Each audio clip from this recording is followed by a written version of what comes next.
This right here is my Stage 2 MazdaSpeed 3. And we're gonna be reviewing this car today to see if Stage 2 is something that is daily drivable. Obviously, when we modify cars and everything, they can get a little bit of a pain in the ass to drive. You know, this whole saying is, don't make your dream car or your project car a pain in the ass to take out. So we're going to review this and see if that's the case with the what I would consider the halfway to full bolt-on MazdaSpeed 3. So what exactly does that entail? What mods are on this car? Let's go over that real quick. We're gonna start on the back of the car. This is more of an optional thing, but we have the Ultimate Racing Catback Exhaust. If you come up to the middle of the car underneath, we have a race pipe, which just removes the second cat. So we have a second cat delete, but we still have the original downpipe in the car. Now underneath the car is kind of where all the magic happens. Last time you guys would have noticed, we have this 3-inch intake that goes all the way to the turbo, full 3-inch all the way through. We do have a 50/50 blow-off valve, which doesn't affect performance, but the newest upgrade here is the CPE top mount intercooler. This is just a little bit over a 3-inch core, which is a lot bigger than the OEM top mount intercooler. And you guys wouldn't believe it, but this does work. And I'm gonna explain what I mean by that. So let's go ahead and hop in the car. Well, let's find out if we can daily drive this thing.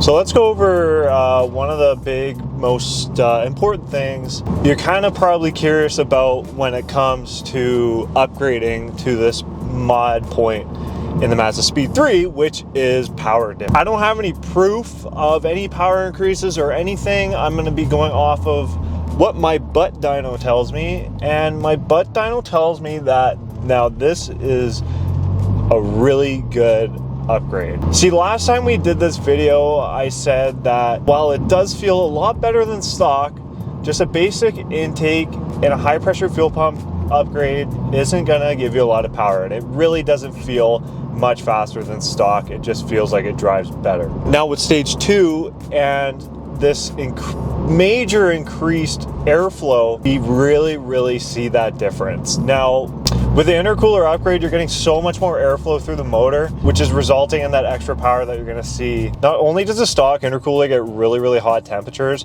but just the overall restriction in the very high pressure in that core, because it's so small, is just restricting you and just robbing you of so much extra airflow and power. So when you're doing like a big intake, like a 3-4 inch or whatever, but you have that stock intercooler, it's not doing anything because your stock intercooler is such a restricted core. So with this bigger intercooler now, I can feel so much more bite from doing a pull, and you can really tell that that big power increase is there compared to our last testing when we were Stage 1. Do I have proof? No. But do I think it's faster? Yes, and a lot faster, to say the least. Stage 1 is kind of like, okay, now we're good, we're feeling good, we're making just a little bit more extra power. Now where we're at right now is like, okay, now we're really getting it. We're halfway to making pretty much the most that we can out of bolt-on. So now what about drivability? So again, going back to when we did this last, getting the tune on this car makes it drive so much easier. Driving on vacuum and all that stuff compared to like when you're into boost is just really easy to kind of like choose where you want to. To be honest with you guys, it doesn't get any worse with this upgrade.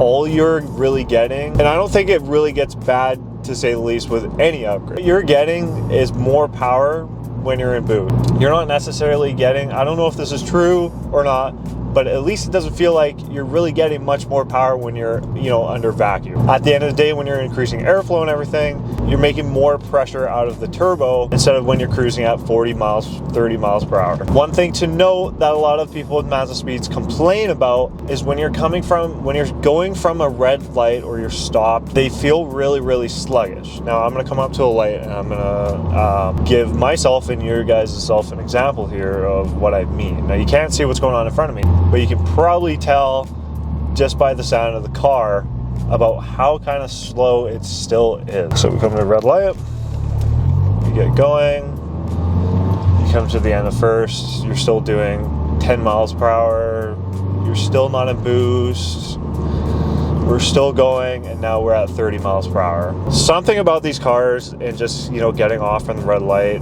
it's like this first generation of turbocharged engine from back in the day. I don't know what it is. I mean, you buy anything newer, it's just so much better, but these still do lack.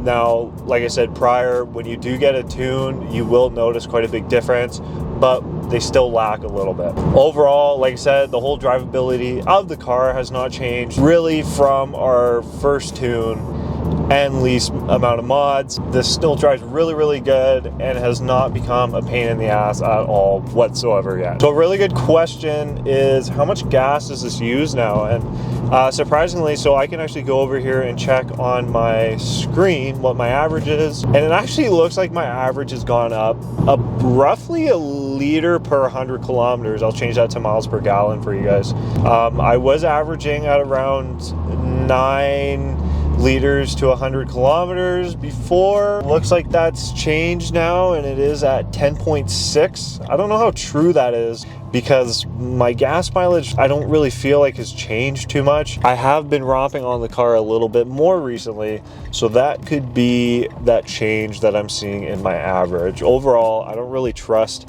this computer, like the range computer or anything like that. I think it's all, the car has no idea that it literally could have a big turbo in it. It's just la la la, it's little cute hot hatch. I kind of consider this point at the mod path to be like, hey, you know what? If you go any further than this, that's when the gas is going to really start to hurt. I feel like when you do the catless downpipe, it's kind of like, okay, wow, this is like, now this is really bad. We will see less miles per gallon once we do that next upgrade to this car. But for now, I'd say that it's definitely doable. It's not hurting the wallet yet, and it's not too far off from where we were at stock. Well, what does that mean? What's it like daily driving a Stage 2 MazdaSpeed 3?